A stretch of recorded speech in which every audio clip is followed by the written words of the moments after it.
All right, so let's talk a little bit about scientific notation here. Scientific notation is a way to represent a number, um, and it's most often used to represent numbers that are either really, really big or really, really small. Okay, so an example is we can represent 150 as 1.5 times 10 to the 2. So this would be what's called scientific notation. You have some number times 10 to some power. And this number n is always going to be between 0 and 1, meaning that there's going to be something in the ones place, like 5, and then some decimals after it. So like 5.379 or something like that. But there's only one digit in the ones place. Okay, that's sort of standard scientific notation. How we figure this out is actually very similar to what we were doing before when we were bouncing our decimal place. Okay, so how did I know that this was times 10 to the 2? Well, if I start out with 150, I'm going to bounce my decimal point to get it so that I only have one digit in that ones place. And I'm going to count how many times I'm doing that. One bounce, two bounce. So that means that I would need to take this 1.5 and multiply it by 10 to the 2, those two bounces.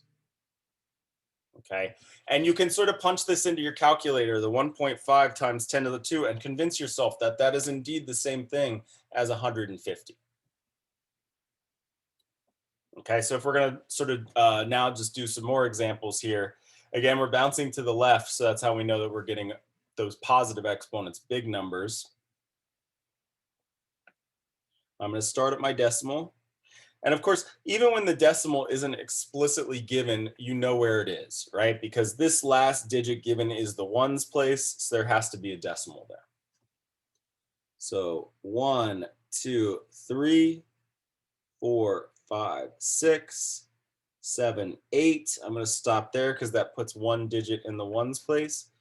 So this would be 2.77 times 10 to the 8.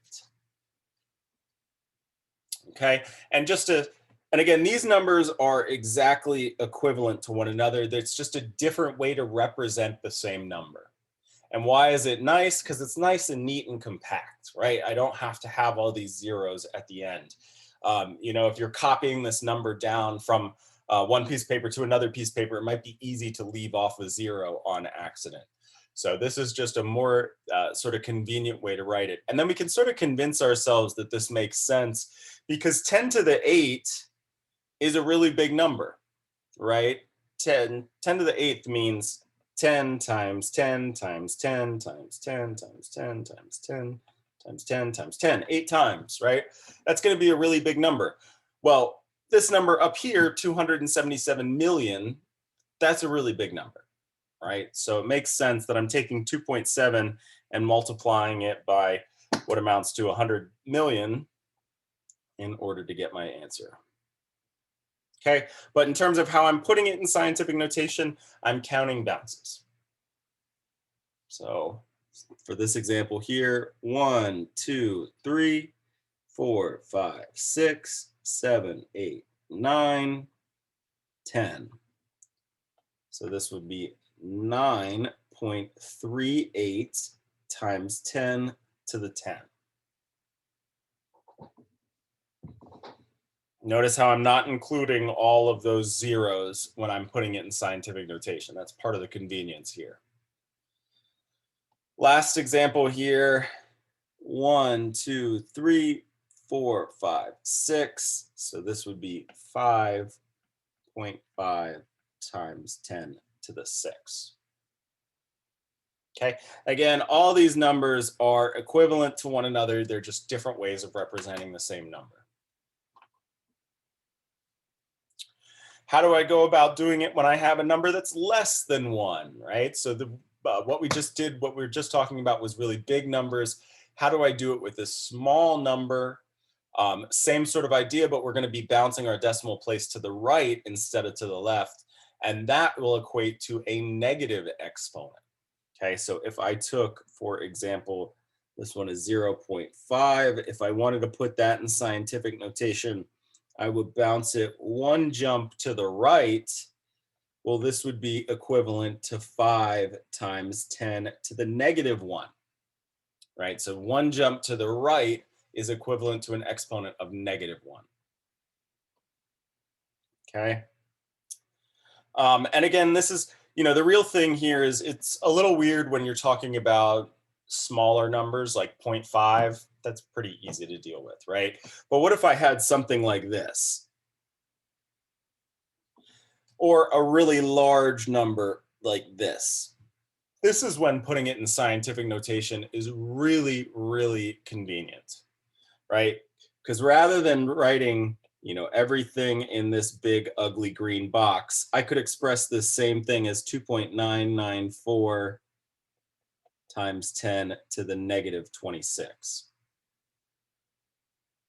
Okay, so that's like part of the convenience of using scientific notation. Where it really becomes crucial is when we're dealing with either really, really tiny numbers or really, really huge numbers. All right, but let's work on putting these guys in scientific notation. Here, again, same sort of game where I'm going to be bouncing the decimal place, but this time I'm going to be bouncing it to the right, which will equate to a negative exponent.